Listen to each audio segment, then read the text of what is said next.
பூஜா வாழ்க்கையில இப்பதான் பெரிய புயல் அடிச்சு ஓஞ்சு கொஞ்ச நாளாதான் அவ நிம்மதியா இருக்கா.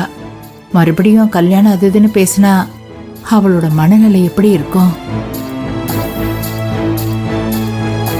அதுக்காக ஒரு வயசுக்கு வந்த பொண்ண கரை சேர்த்து விடாம நம்ம கூடவே வச்சுக்க முடியுமா? எப்படியும் ஒரு நாள் இல்ல ஒரு நாள் கல்யாணம் பண்ணி வச்சு இன்னொருத்த கையில புடிச்சு கொடுத்து அனுப்பிதானே ஆகணும்.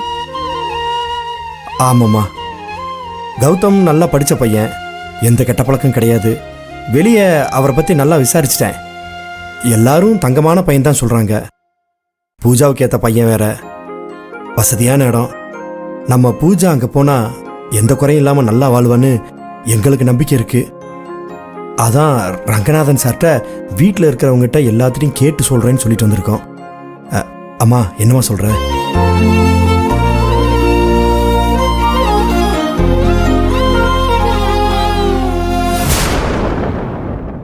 ஏ கீர்த்தி, இந்த பூஜாவுக்கு வந்த வாழ்க்கைய பாரு. அந்த கௌதம் பயலுக்கு லவ் பண்ண வேற பொண்ணே கிடைக்கலையா? இது மேல போய் ஆசைப்பட்டிருக்கான். ஆமாமா, ஏற்கனவே இதுங்க ஆட்டம் போடுங்க. இதுல பெரிய இடத்து சம்பந்தம் வேற கிடைச்சா எவ்ளோ ஆட்டம் போடுவாங்க. இப்பவே பேசி இந்த சம்மதத்தை மூட்டை கட்டி போட்டாகணும். அதுவும் சரிதான். அம்மா, என்னம்மா யோசிக்கிறீங்க? அவங்க வந்து நம்ம கிட்ட பொண்ணு கொடுங்கன்னு கேட்கறதே பெரிய விஷயம். இதில் நம்ம யோசிச்சுட்டு இருந்தோம்னா. ஆமாத்த, இதை விட நல்ல இடம் நம்ம பூஜாக்கு தேடினாலும் கிடைக்காது.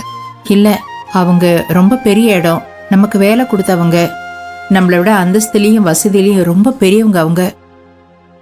இது நமக்கு சரிப்பட்டு வருமானு தான் நான் யோசிக்கிறேன். கரெக்டா சொன்னீங்க அத்தை.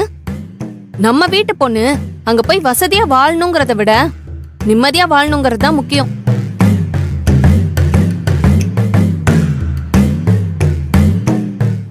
அவ்வளோ பெரிய பணக்கார வீட்ல பூஜாவை நம்ம கல்யாணம் பண்ணி கொடுத்தோம்னா